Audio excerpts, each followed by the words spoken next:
Dhaka Dhaka city college কর্তৃক আয়োজিত online ক্লাসে তোমাদের সবাইকে স্বাগতম। ক্লাস পরিচালনায় আমি আছি তাজমিন নাহার, প্রভাষক, জীববিজ্ঞান বিভাগ, ঢাকা সিটি কলেজ, ঢাকা। ছেলেরা, আমি তোমাদেরকে বলছিলাম যে আমরা আজকে খুব বেশি নতুন টপিক নিয়ে আলোচনা করব না, আমরা সংক্ষিপ্ত একটা টপিক আলোচনা করব, সেটা হচ্ছে নিউক্লিক অ্যাসিড পরিচিতি। আমরা কোষ এবং এর গঠনের 9 নাম্বার লেকচার, এর নিউক্লিক অ্যাসিড এবং এর পরিচিতি নিয়ে কথা বলবো। ঠিক আছে ছেলেরা, আমি এর মধ্যে তোমাদেরকে বলি, এই যে নিচে ডিএনএ ভৌত রাসায়নিক গঠন দেখতে পাচ্ছ, এটা কিন্তু খুবই খুবই খুবই ইম্পর্টেন্ট। এবং আমাদের এই ডিএনএ বুঝতে গেলে আমাদের আগে নিউক্লিক অ্যাসিড বুঝতে হবে। তার মানে আমি যদি তোমাদেরকে বলি যে ডিএনএ গঠন, আরএনএ গঠন, এই জিনিসগুলো বুঝতে গেলে আমাদের নিউক্লিক অ্যাসিডটা বুঝতে হবে। মানে নিউক্লিক অ্যাসিড হচ্ছে বেসিক একটা জায়গা, খুবই সহজ একটা জায়গা। এর অনেক কিছুই তোমরা আমরা শর্করা অধ্যায়, 3য় অধ্যায়ে জেনে আসছি, এখানে শুধু আমরা একটু গুছিয়ে জানবো। তাহলে আমি শুরু করে দিচ্ছি। নিউক্লিক অ্যাসিড, আচ্ছা, নিউক্লিক অ্যাসিডের সংজ্ঞা আমরা আগে থেকেই জানি। নিউক্লিক অ্যাসিড হচ্ছে একটা অ্যাসিড ধর্মী একটা পদার্থ, যেটা গঠিত হবে নাইট্রোজেন ক্ষার, পেন্টোজ শর্করা এবং ফসফরিক অ্যাসিড দিয়ে। তার মানে আমরা বলতে পারি নিউক্লিক অ্যাসিড হলো নাইট্রোজেন ক্ষার, পেন্টোজ শর্করা এবং ফসফরিক অ্যাসিডের সমন্বয়ে গঠিত অ্যাসিড ধর্মী একটা পদার্থ, যা জীবের বংশগতির ধারা সহ বিভিন্ন জৈবিক কার্যক্রম নিয়ন্ত্রণ করে থাকে। আমরা একটু আবিষ্কারের কথা ছোট্ট করে বলতে চাই, সেটা হচ্ছে বিজ্ঞানী মিশার আমাদের ক্ষতস্থানের পুজের মধ্যে কিন্তু অনেক শ্বেত রক্তকণিকা থাকে। বিজ্ঞানী মিশার কি করলেন, সেই শ্বেত রক্তকণিকার নিউক্লিয়াস থেকে একটা নতুন একটা পদার্থ আলাদা করলেন বা পৃথক করলেন। পৃথক করে তিনি দেখতে পান যে এই নতুন পদার্থটা শর্করার সাথেও মিলে না, আমিষের সাথেও মিলে না, স্নেহ পদার্থের সাথেও মিলে না, যার কারণে তিনি এটার নাম করেন হচ্ছে নিউক্লিন। পরবর্তীতে অল্টম্যান 1889 সালে নিউক্লিনে অ্যাসিড ধর্ম দেখতে পান এবং নামকরণ করেন হচ্ছে নিউক্লিক অ্যাসিড। নিউক্লিয়াস থেকে প্রথম এটা বের করা হয়েছে, যার কারণে নিউক্লিক, এবং এটা অ্যাসিড ধর্মী, যার কারণে এটা হচ্ছে নিউক্লিক অ্যাসিড। নিউক্লিক অ্যাসিড দুই প্রকার আমরা জানি, ডিএনএ এবং আরএনএ। আমরা এখন ডিএনএ এবং আরএনএ এর উপাদানগুলো দেখব। আমরা জানি নিউক্লিক অ্যাসিডের উপাদান হচ্ছে 5 কার্বন বিশিষ্ট শর্করা থাকবে, অজৈব ফসফেট থাকবে, নাইট্রোজেন ক্ষার থাকবে। এখন ডিএনএ এবং আরএনএ তে কোন উপাদান থাকবে, কোন উপাদান থাকবে না, এই জিনিসটা আমি একটু তোমাদেরকে সংক্ষেপে বোঝাবো। ছেলেরা, তোমরা খেয়াল করে দেখো, ডিএনএ তে এই পেন্টোজ শর্করা থাকবে, ডিঅক্সিরাইবোজ শর্করা। আমরা কিন্তু 3য় অধ্যায়ে জেনেছি পেন্টোজ শর্করা মানে হচ্ছে 5 কার্বন বিশিষ্ট শর্করা, আর ডিঅক্সিরাইবোজ হচ্ছে এক ধরনের পেন্টোজ শর্করা। এখান থেকে কিন্তু নাম হয়েছে ডিঅক্সিরাইবো নিউক্লিক অ্যাসিড বা ডিএনএ। অজৈব ফসফেট থাকবে ফসফরিক অ্যাসিড, এবং নাইট্রোজেন ক্ষার থাকবে এডিনিন, গুয়ানিন, থাইমিন এবং সাইটোসিন। নাইট্রোজেন ক্ষার দুই ধরনের হয়, পিউরিন এবং পাইরিমিডিন। এটা নিয়ে আমি পরের স্লাইডে আলোচনা করব। তোমরা শুধু মনে রাখবা যে নাইট্রোজেন ক্ষার থাকে এডিনিন, গুয়ানিন, থাইমিন এবং সাইটোসিন। আমরা যদি আরএনএ এর রাসায়নিক উপাদানগুলো বলি, তাহলে আমরা দেখব আরএনএ তে 5 কার্বন বিশিষ্ট শর্করা যেটা থাকে সেটা হচ্ছে রাইবোজ শর্করা। সেখান থেকে নাম হয়েছে রাইবো নিউক্লিক অ্যাসিড বা আরএনএ। অজৈব ফসফেট থাকবে ফসফরিক অ্যাসিড, আর নাইট্রোজেন ক্ষার যেটা থাকবে সেটা হচ্ছে এডিনিন, গুয়ানিন, সাইটোসিন এবং ইউরাসিন। ছেলেরা, এখানে তোমরা একটা জিনিস খেয়াল করে দেখো, আমি তোমাদেরকে বলছি নাইট্রোজেন ক্ষার দুই ধরনের হয়, একটা হচ্ছে পিউরিন আর একটা হচ্ছে পাইরিমিডিন। পিউরিন ক্ষার আবার দুই ধরনের হয়, বা নিউক্লিক অ্যাসিডে দুই ধরনের পিউরিন ক্ষার দেখা যায়, এডিনিন, গুয়ানিন। এডিনিন এবং গুয়ানিন কিন্তু ডিএনএ তেও থাকে, আরএনএ তেও থাকে। আর পাইরিমিডিন ক্ষারক হচ্ছে 3 ধরনের হয়, বা 3টা পাইরিমিডিন ক্ষারক দেখা যায় নিউক্লিক অ্যাসিডে, থাইমিন, সাইটোসিন এবং ইউরাসিন। এর মধ্যে খেয়াল করে দেখো, থাইমিন এবং সাইটোসিন থাকবে ডিএনএ তে, সাইটোসিন এবং ইউরাসিল থাকবে আরএনএ তে। মানে হচ্ছে ডিএনএ তে ইউরাসিল থাকবে না, আরএনএ থাইমিন থাকবে না। খুবই সহজ একটা ব্যাপার, কিন্তু এমসিকিউ এর জন্য খুবই ইম্পর্টেন্ট। এখন আমি এই উপাদানগুলোর গঠন দেখব। ছেলেরা খেয়াল করে দেখো, এই হচ্ছে পেন্টোজ সুগার, 5 কার্বন বিশিষ্ট শর্করার গঠন। এই গঠনটা কিন্তু আমরা 3য় অধ্যায় কার্বোহাইড্রেটের মধ্যে আঁকা শিখেছি। আমরা জানি পেন্টোজ সুগার মানে 5 কার্বন বিশিষ্ট শর্করা, রাইবোজ এবং ডিঅক্সিরাইবোজ হচ্ছে দুইটা পেন্টোজ শর্করা। তোমরা এখানে রাইবোজের গঠন দেখতে পাচ্ছ, এই পাশে ডিঅক্সিরাইবোজের গঠন দেখতে পাচ্ছ। আমরা জানি দুইটা প্রায় একই রকমের, শুধু পার্থক্য কি বলতো, ডিঅক্সিরাইবোজে একটা অক্সিজেন কম থাকবে। নাম থেকেই বুঝতে পারছি ডিঅক্সি উইদাউট অক্সিজেন, মানে রাইবোজের মধ্যে একটা অক্সিজেন কম থাকলে সেটা ডিঅক্সিরাইবোজ হয়। এবং তোমরা খেয়াল করে দেখো সেই অক্সিজেনটা কত নাম্বার কার্বনে কম থাকে? 2 নাম্বার কার্বনে। ছেলেরা খেয়াল করো, এই হচ্ছে রাইবোজ, রাইবোজের 2 নাম্বার কার্বনের নিচের দিকে হাইড্রোক্সিল আছে, আর এইটা হচ্ছে ডিঅক্সিরাইবোজ, ডিঅক্সিরাইবোজের নিচের দিকে একটা অক্সিজেন কম আছে। যে নিউক্লিক অ্যাসিডে এইটা থাকবে মানে রাইবোজ থাকবে, সেই নিউক্লিক অ্যাসিডটার নাম হবে রাইবোনিউক্লিক অ্যাসিড বা আরএনএ।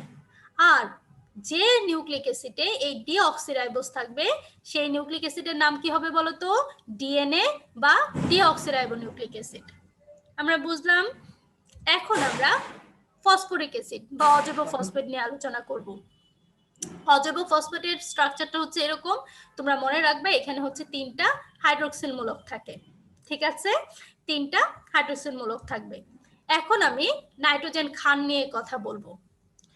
আমরা জানি নিউক্লিক অ্যাসিডের মধ্যে পেন্টোজ শর্করা থাকবে, ফসফরিক অ্যাসিড থাকবে এবং নাইট্রোজেন ক্ষার থাকবে। আমরা পেন্টোজ শর্করার স্ট্রাকচার দেখলাম, ফসফরিক অ্যাসিডের স্ট্রাকচার দেখলাম। এখন আমরা নাইট্রোজেন ক্ষারের স্ট্রাকচার দেখব। ছেলেরা এই ছবিগুলো দেখে ভয় পাওয়ার কারণ নাই, তোমাদের পরীক্ষায় নাইট্রোজেন ক্ষারের স্ট্রাকচার আঁকা আসে না, আমি এখানে দেখিয়েছি তোমাদের বোঝার সুবিধার জন্য, ঠিক আছে? এখন আমি তোমাদেরকে একটু আগে বলছিলাম যে নাইট্রোজেন ক্ষার 2 ধরনের হয়, একটা হচ্ছে পিউরিন ক্ষার আর একটা হচ্ছে পাইরিমিডিন ক্ষারক। কিসের উপর ভিত্তি করে এই 2 ধরনের হলো? ছেলেরা তোমরা খেয়াল করে দেখো, এইখানে যে নাইট্রোজেন ক্ষারগুলো দেখতে পাচ্ছ এগুলো কিন্তু 2 রিং বিশিষ্ট। এই হচ্ছে একটা রিং, এই হচ্ছে আরেকটা রিং, ঠিক আছে? কিন্তু ছেলেরা খেয়াল করো, এইখানে যে নাইট্রোজেন ক্ষারগুলো দেখতে পাচ্ছ এটা কিন্তু এক রিং বিশিষ্ট হয়। তার মানে রিং এর সংখ্যার উপর ভিত্তি করে, মানে নাইট্রোজেন ক্ষারগুলোর রিং এর সংখ্যার উপর ভিত্তি করে নাইট্রোজেন ক্ষার 2 ধরনের, একটা হচ্ছে পিউরিন ক্ষারক আর একটা হচ্ছে পাইরিমিডিন ক্ষারক। আমরা বলতে পারি 2 রিং বিশিষ্ট ক্ষারককে বলা হয় পিউরিন ক্ষারক, এক রিং বিশিষ্ট ক্ষারককে বলা হয় পাইরিমিডিন ক্ষারক। আমি আরেকবার বলছি, ছেলেরা খেয়াল করে দেখো, 2 রিং বিশিষ্ট ক্ষারককে বলা হয় পিউরিন ক্ষারক, এক রিং বিশিষ্ট ক্ষারককে বলা হয় পাইরিমিডিন ক্ষারক। এই পর্যন্ত বুঝলাম আমরা। এখন খেয়াল করে দেখো, নিউক্লিক অ্যাসিডে 2 ধরনের পিউরিন ক্ষারক থাকে, একটা হচ্ছে এডিনিন আর একটা হচ্ছে গুয়ানিন। নিউক্লিক অ্যাসিডে 2 ধরনের পিউরিন ক্ষারক থাকে, একটা হচ্ছে এডিনিন আর একটা হচ্ছে গুয়ানিন। আর নিউক্লিক অ্যাসিডে 3 ধরনের পাইরিমিডিন ক্ষারক থাকে, একটা হচ্ছে থাইমিন, সাইটোসিন এবং ইউরাসিন। আমরা আগেই জেনেছি ডিএনএ তে বা ডিঅক্সিরাইবোনিউক্লিক অ্যাসিডের মধ্যে এডিনিন থাকবে, গুয়ানিন থাকবে এবং পাইরিমিডিন ক্ষারক থেকে থাইমিন এবং সাইটোসিন থাকবে। আর আমরা যদি আরএনএ এর কথা বলি, আরএনএ তে এডিনিন, গুয়ানিন, সাইটোসিন এবং ইউরাসিল থাকে, ঠিক আছে? এই পর্যন্ত আমরা বুঝলাম। তাহলে আমি আরেকবার বলছি, আমার সাথে সাথে মনে মনে তোমরা সবাই বলো, রিং এর সংখ্যার উপর ভিত্তি করে নাইট্রোজেন ক্ষার 2 প্রকার। 2 রিং বিশিষ্ট নাইট্রোজেন ক্ষারকে বলা হয় পিউরিন, এক রিং বিশিষ্ট নাইট্রোজেন ক্ষারকে বলা হয় পাইরিমিডিন। নিউক্লিক অ্যাসিডে 2 ধরনের পিউরিন ক্ষারক দেখা যায়, একটা হচ্ছে এডিনিন আর একটা হচ্ছে গুয়ানিন।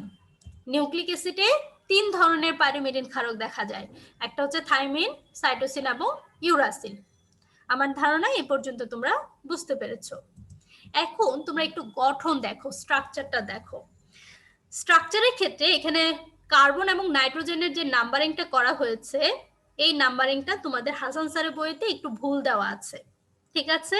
তবে এই নাম্বারিং নিয়ে তোমাদের তেমন চিন্তার কোনো কারণ নাই, কারণ এই জিনিসগুলো পরীক্ষায় আসে না। তোমরা এখানে যেটা মনে রাখবা সেটা হচ্ছে 2 রিং বিশিষ্ট নাইট্রোজেন ক্ষারের ক্ষেত্রে 9 নাম্বার নাইট্রোজেন হচ্ছে এটা। এই জিনিসটা ঠিক আছে, এইটুকুর নাম্বারিং ঠিক আছে, এইটুকুর নাম্বারিং এ তোমাদের হাসান স্যারের বইতে একটু ভুল আছে, এটা কোনো সমস্যা নাই।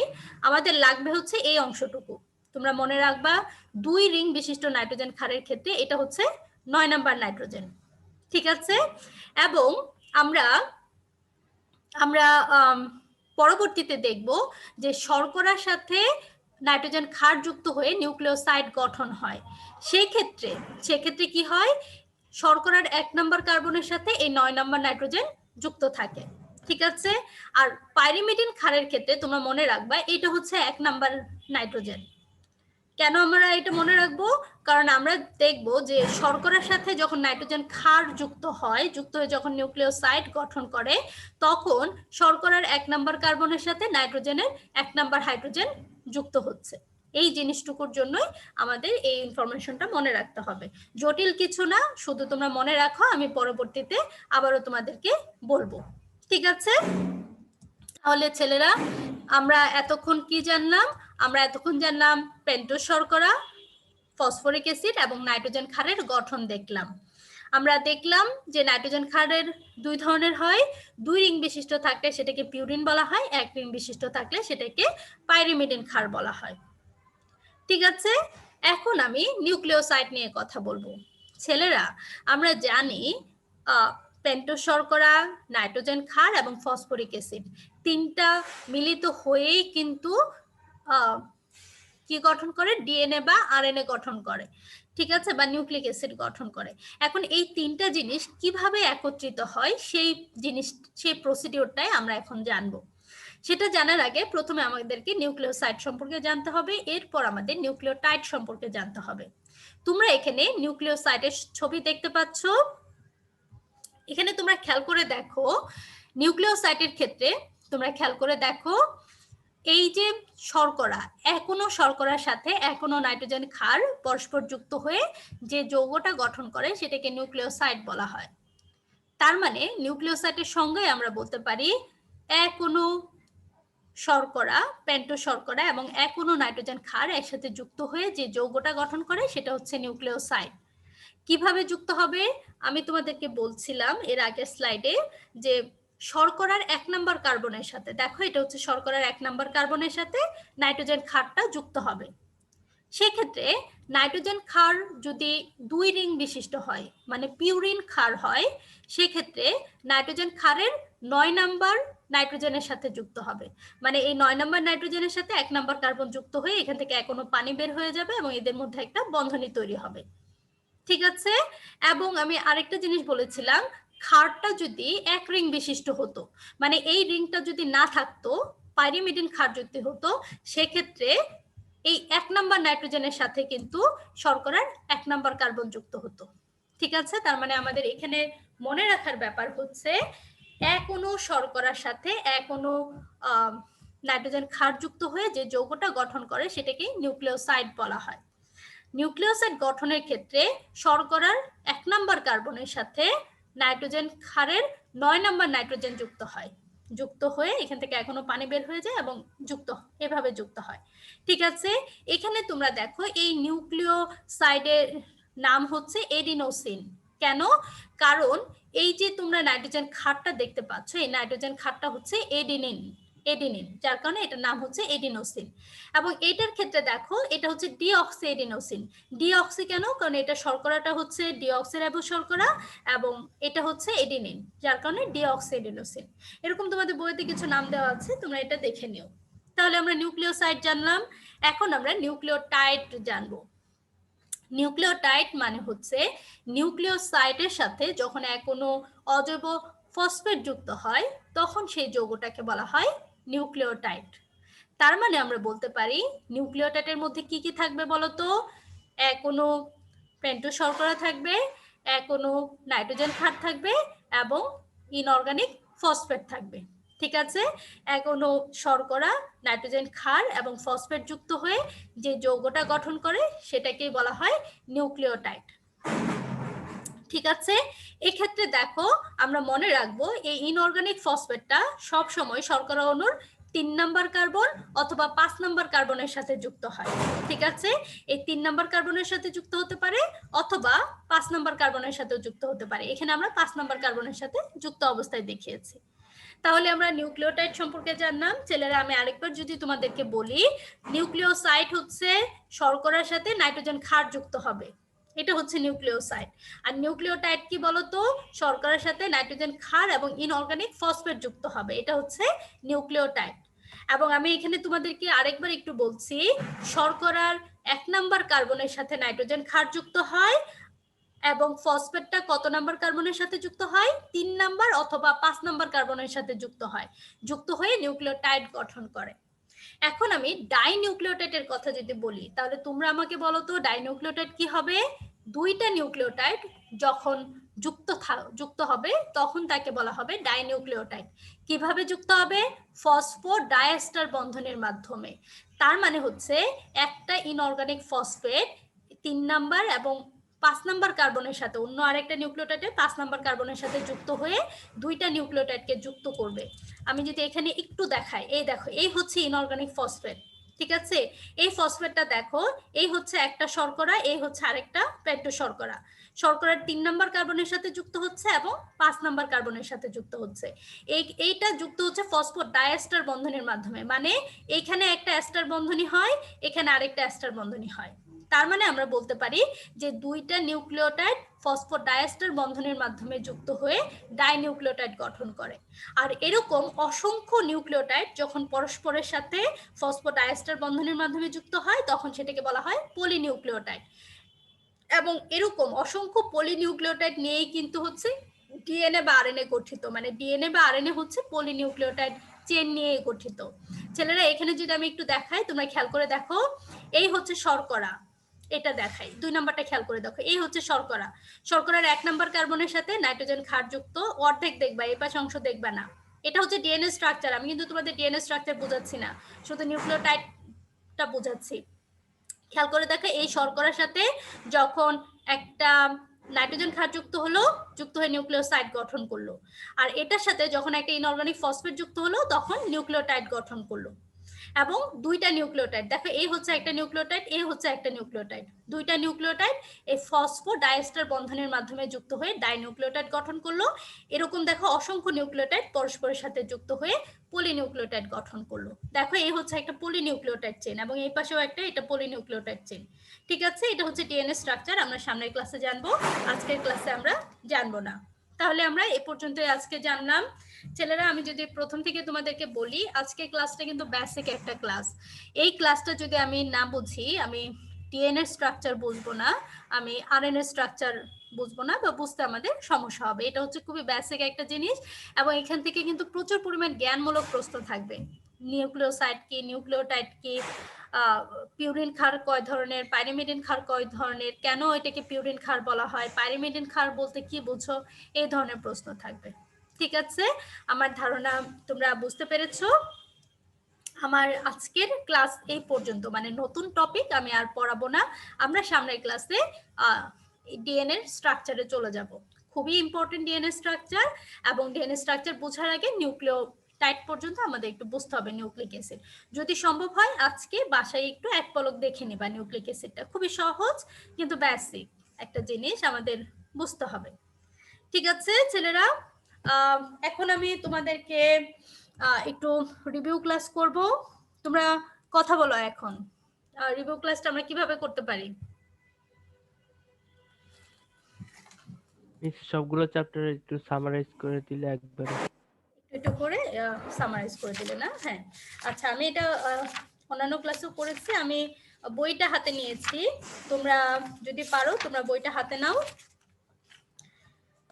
এবং আগের ক্লাসেও আমি একটু কিন্তু আলোচনা করেছি প্রশ্ন নিয়ে, তাই না?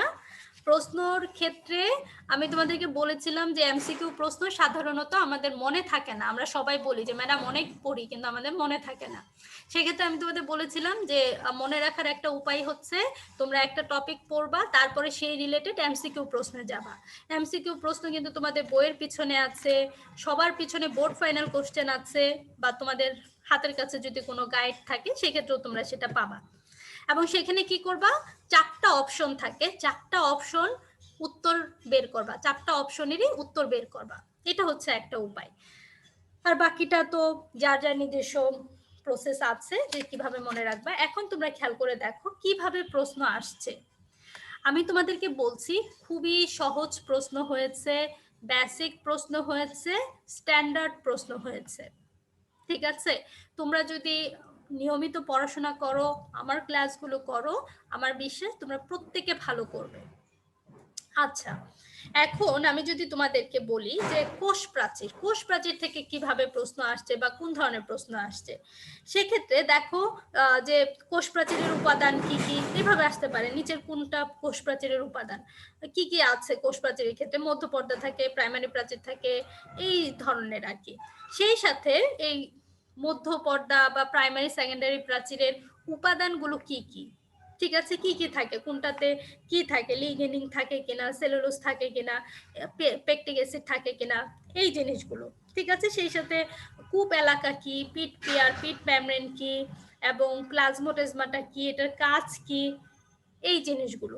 বা কোষ প্রাচীরের প্রধান রাসায়নিক উপাদান কি, আমরা সবাই জানি সেলুলোজ, এরকম আর কি, ঠিক আছে।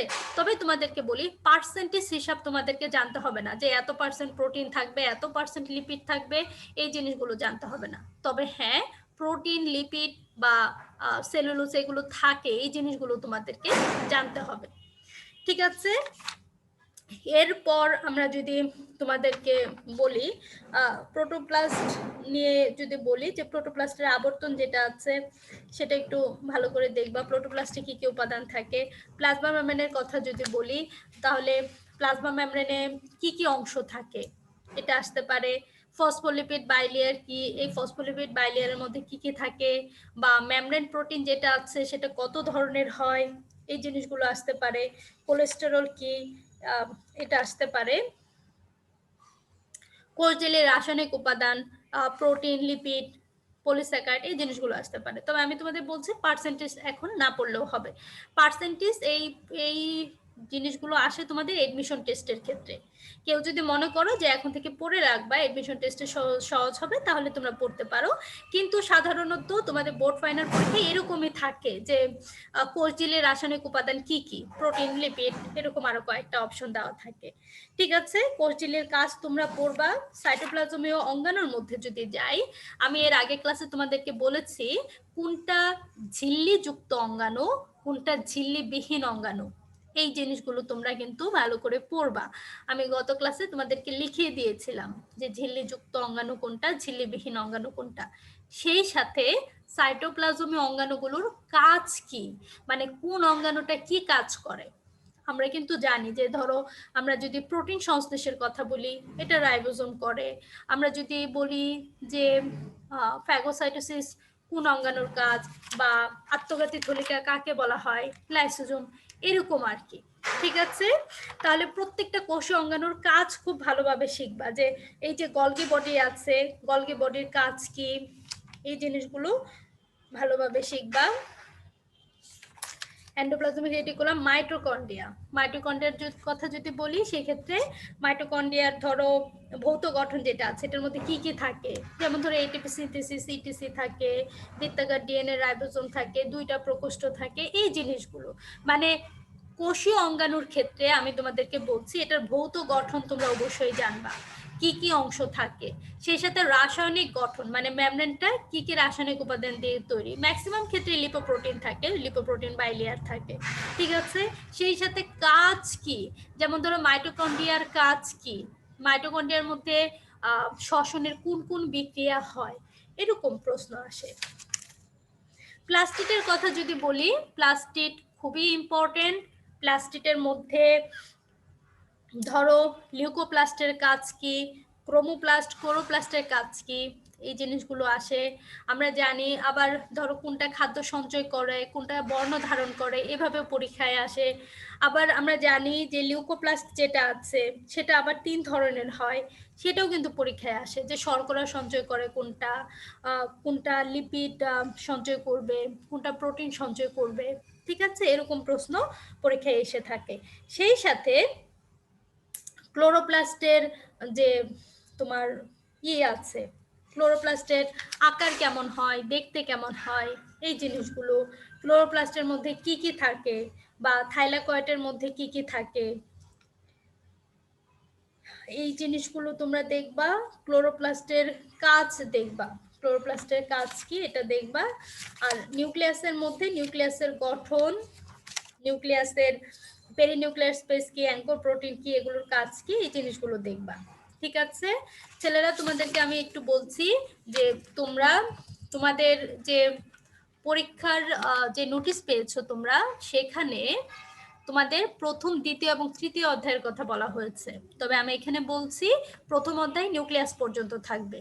ঠিক আছে, নিউক্লিয়াসের বেশি থাকবে না, নিউক্লিয়াস পর্যন্ত যা যা আছে সবকিছুই তোমরা পড়বা।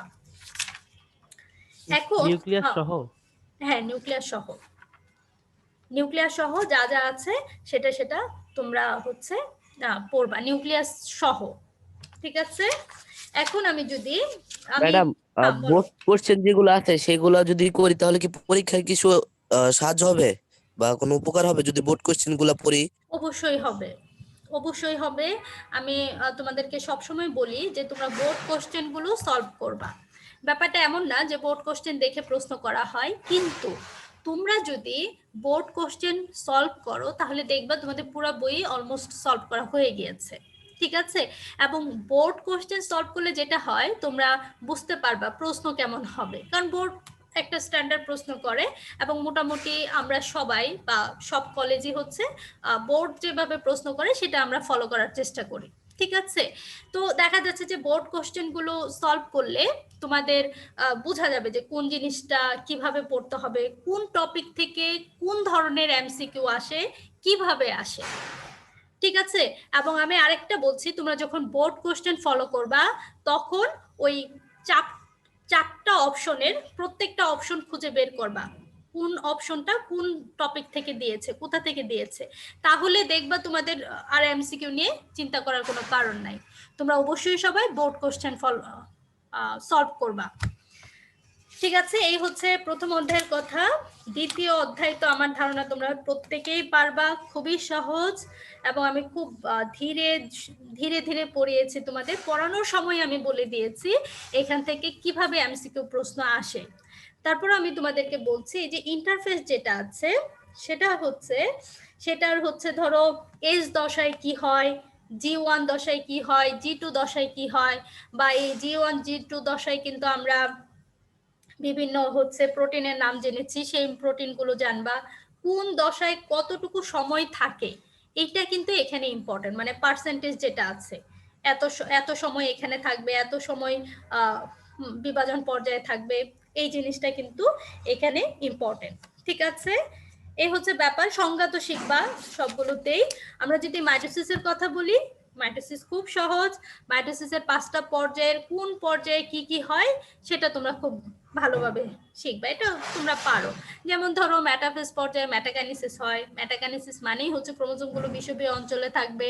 অ্যানাফেজ পর্যায়ে হচ্ছে সেন্ট্রোমিয়ারের আকৃতি অনুযায়ী বিভিন্ন আকার ধারণ করে, কোনটার কি আকার, নামগুলো তোমরা খুব ভালোভাবে শিখবা। ঠিক আছে, এই তো এরকম আর কি। মাইটোসিস নিয়ে তেমন কিছু বলার নাই। মায়োসিস নিয়ে যদি আমরা তোমাদেরকে বলি, আচ্ছা আমি যা যা বলছি সেগুলো শুধু পড়বা না, ভেতরে কিন্তু অনেক কিছু আমি স্কিপ করে যাচ্ছি, এগুলো পড়তে হবে। যেমন ধরো নেক্রোসিস কি, অ্যাপোপ্টোসিস কি, এই জিনিসগুলো তোমাদেরকে একটু পড়তে হবে। আমি যদি মায়োসিসের কথা বলি তাহলে মায়োসিস ওয়ানের প্রোফেজ ওয়ানের 5টা উপপর্যায় খুবই গুরুত্বপূর্ণ। ঠিক আছে, আমি তোমাদেরকে পড়ানোর সময় কিন্তু বলেছি যে লেপটোটিনে কয়টা ক্রোমোজোম থাকলে জাইগোটিনে কয়টা ক্রোমোজোম থাকবে, কয়টা বাইভ্যালেন্ট গঠিত হবে, একটা বাইভ্যালেন্টে কয়টা সেন্ট্রোমিয়ার থাকবে, কয়টা টেট্রাট হবে, কয়টা কায়াজমা তৈরি হবে, এই জিনিসগুলো কিন্তু একটু বুঝে বুঝে তোমাদেরকে পড়তে হবে, এইগুলো পরীক্ষায় আসে। ঠিক আছে, আবার ধরো প্রান্তীয়করণ কখন ঘটে, কোন উপপর্যায়ে ঘটে, ক্রসিং ওভার কোন উপপর্যায়ে ঘটে, এই জিনিসগুলো কিন্তু পরীক্ষায় আসে। ঠিক আছে, তো এইগুলো আমি পড়ানোর সময় যেভাবে বলেছি সেভাবে একটু ধরে ধরে ভালো করে পড়বা। সেই সাথে বলো। মায়োসিস 1 এর প্রোফেজ 1 নিয়ে প্রশ্ন ছিল, সেটা হচ্ছে ম্যাডাম, যেমন ক্রসিং ওভারটা ম্যাডাম, এটা যদি প্যাকাইটিনে শুরু হয়, হ্যাঁ, প্যাকাইটিনে হবে, ডিপ্লোটিনও কি এটা চলতে থাকে?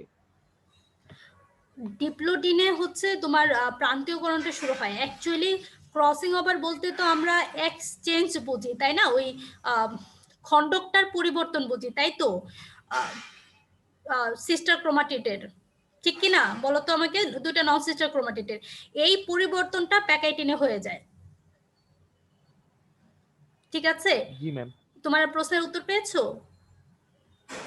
হ্যাঁ ম্যাম, হ্যাঁ, এই পরিবর্তনটা প্যাকেটিনে হয়ে যায়, যদিও আমাদের এখানে অস্পষ্ট। বুঝছো, আসলে এটা তো আরো অনেক দীর্ঘ একটা প্রসেস, বুঝছো, এখানে আরো অনেক কিছু ঘটে। তোমাদের এইখানে মানে সংক্ষেপে যতটুকু দেওয়া যায়, ক্রসিং ওভার কোথায় ঘটে? প্যাকেটিনে ঘটে। এটা তোমরা চোখ বন্ধ করে লিখে দিবা।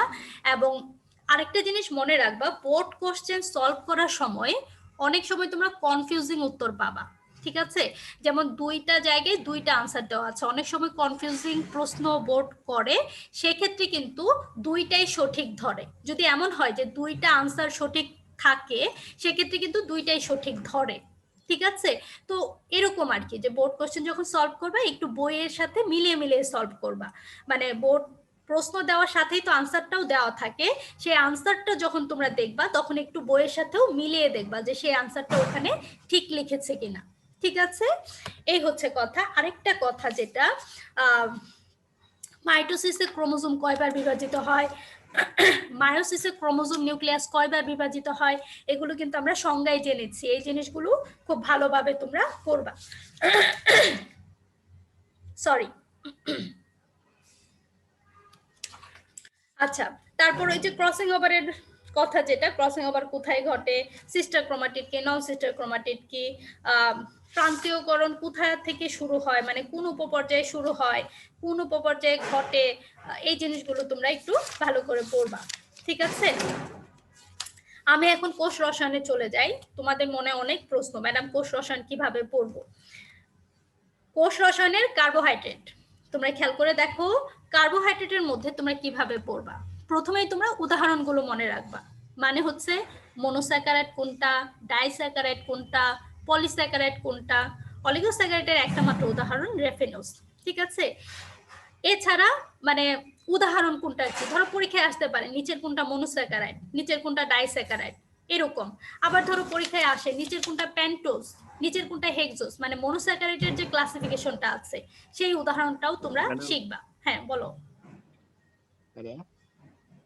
কিছু বলছো? কার্বোহাইড্রেটের বৈশিষ্ট্য আসতে পারেনি এমসিকিউ তে। বলছি, বৈশিষ্ট্যের কথা বলছি, আসবে, বৈশিষ্ট্য আসে, আমি বলছি, একটু দাঁড়াও। আগে যেটা পড়বা সেটা হচ্ছে, মানে পড়বা তো শুরু থেকে, বৈশিষ্ট্য থেকেই আমি ধাপে ধাপে বলছি। তাহলে প্রথমেই যেটা হচ্ছে, তোমরা উদাহরণগুলো খুব ভালোভাবে শিখবা। হ্যাঁ, চোখ বন্ধ করলে যেন তোমরা বলে ফেলতে পারো যে এটা হচ্ছে এটার উদাহরণ। এরপর যেটা আছে খুবই কমন ইম্পর্টেন্ট, কোনটা রিডিউসিং সুগার, কোনটা রিডিউসিং সুগার না। মানে পরীক্ষায় আসতে পারে নিচের কোনটা বিজারক শর্করা, নিচের কোনটা অবিজারক শর্করা, এই জিনিসটা। সেই সাথে কার্বোহাইড্রেটের বৈশিষ্ট্য তোমরা একটু পড়বা, ঠিক আছে? এবং আরেকটা জিনিস পড়বা, সেটা হচ্ছে কার্বোহাইড্রেটের কাজ। পিছনে কিন্তু তোমাদের কার্বোহাইড্রেটের কাজ দেওয়া আছে, জীবদেহ গঠনে শর্করা বা কার্বোহাইড্রেটের ভূমিকা, এই জিনিসটা তোমরা একটু পড়বা। এখান থেকে কিন্তু প্রশ্ন করা হয়। শুধু কার্বোহাইড্রেট না, জীবদেহে কার্বোহাইড্রেট, প্রোটিন, লিপিড, এনজাইমের কি ভূমিকা, সবকিছু তোমরা খুব ভালোভাবে পড়বা, সেখান থেকে প্রশ্ন করা হয়েছে। তাহলে আমাদের শর্করা শেষ। এবং আরেকটা জিনিস, গ্লাইকোসাইটিক বন্ধনী, মানে দুইটা মনোস্যাকারাইড কোন বন্ধনীর মাধ্যমে যুক্ত হয়, গ্লাইকোসাইটিক বন্ধনী, এই জিনিসগুলো ভালোভাবে পড়বা, ঠিক আছে? হ্যাঁ বলো ম্যাডাম। ম্যাডাম যদি বলে অত্যাবশ্যক অ্যামাইনো অ্যাসিড কয়টি, তখন কি বলবো, কি 8টি হবে নাকি 10টি? বইতে যেটা দেওয়া আছে সেটা, ঠিক আছে? বইতে যেটা দেওয়া আছে ওইটাই দিবা। কয়টা দেওয়া আছে? অ্যাডাল্টের ক্ষেত্রে যেটা, সেটা যদি উল্লেখ না করা থাকে, বা অ্যাডাল্ট, হ্যাঁ সেটাই বলতেছি, যদি অ্যাডাল্টের ক্ষেত্রে না দেওয়া থাকে, এটা স্পেসিফিক করে দেওয়া থাকবে যে প্রাপ্তবয়স্কের ক্ষেত্রে কয়টা, শিশুদের ক্ষেত্রে কয়টা।